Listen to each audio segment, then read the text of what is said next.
Well, my background is business. I worked for Canon in international business for 17 years. And before that I did study English literature. And I guess it was always some kind of a dream that I could write a book. I said it to many people over the years, I wish I could write a book. Then a few years ago my job moved away to London and I decided I would stay here in Amsterdam and take some time to do some things that I love doing, one of which was writing. And I definitely had that feeling that if I keep saying, well, I want to write a book, this was the opportunity. Either do it now or stop saying it. So I made the decision, firstly, I'm going to write a book. Secondly, that it's going to be about Amsterdam.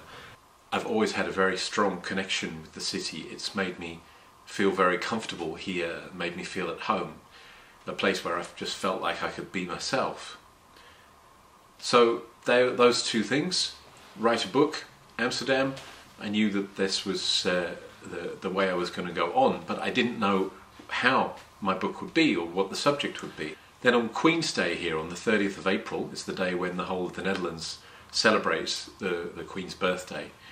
I was walking along Prinsengracht, which is one of the three main canals in Amsterdam, and I saw a singer-songwriter, cool singer-songwriter, playing music out of a window on the first floor. And a friend of hers came up and she enthusiastically waved around a CD at me, and I checked the name of the musician. It was Lake Montgomery. I thought, what a fabulous name that is. And the way that she played was really interesting. So I checked her out on the web afterwards and thought, well, this girl's probably got a very different experience to me, a very different point of view of the city. So why don't we meet up and perhaps I'll get some inspiration. Sure enough, I met up with her, and indeed she had a very different life here in Amsterdam. And that popped into my mind, well, why don't I write a book about the people's point of view, the opinions of those who make the city what it is. At the end of the interview, I asked Lake if she could recommend me anybody to speak to, and she suggested Susanna Raz. She's a filmmaker, and she has her story, and she introduced me to a photographer called Pim Kops, who's also a member of the band De Dijk, who have been playing in Amsterdam for 30 years. So it went on from there. I gradually got more and more connections and found more and more interesting people to give their point of view of Amsterdam. And that's how Amsterdam the Essence really began. One of the earliest and probably most difficult interviews that I did was with Henk Schiffmacher. He is a tattoo artist. Well, to say he is a tattoo artist, he is the tattoo artist of Amsterdam. He's been here for many, many years, and he's tattooed people like the Red Hot Chili Peppers, Robbie Williams, famous Dutch artists like Anouk. And people come from all around the world to get a tattoo from Henk Schiffmacher, or Hanky Panky as he's known. Now Henk is a big, burly and quite scary guy. He looks like a cross between a Hell's Angel and a Yeti, and he's got strong opinions.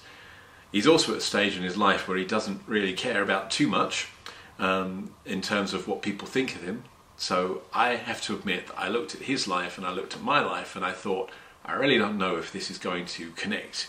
You know, my life is a little bit conservative English, and I've come from a business background.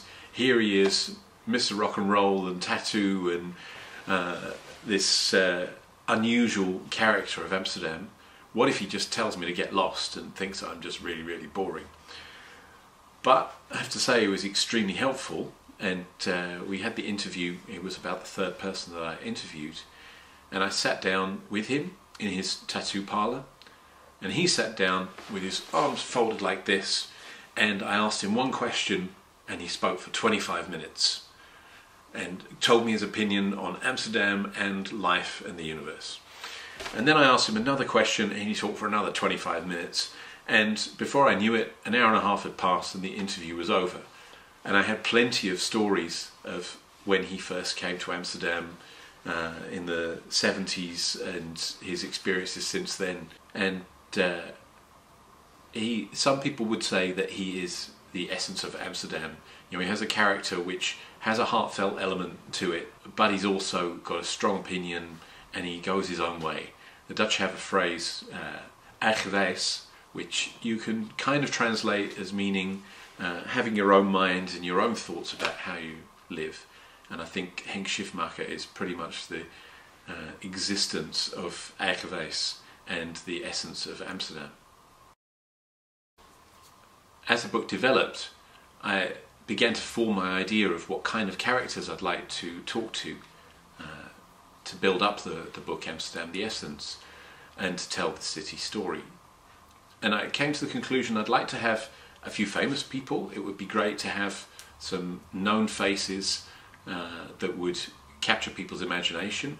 Equally, I wanted a few unusual characters, people who are not especially well known, but you see something of them around the city. They're doing something, they're into something, they're making something happen. One of those characters is Laser 3.14.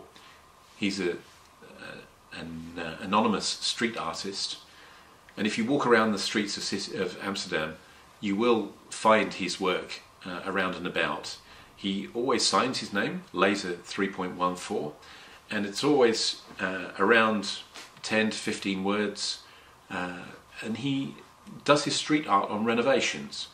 I took the view of that yes, it's annoying if somebody is tagging and leaving messages on your front door, but he doesn't do that. He does that in around places which are already being renovated. So he's adding something to the environment, not taking something away. Now, of course, he's an anonymous street artist. How do you get in contact with a guy like that? And, well, you'll find the story in the book. Luckily, I managed to get in contact with him. We managed to arrange a meeting, and I found him to be an inspiring character.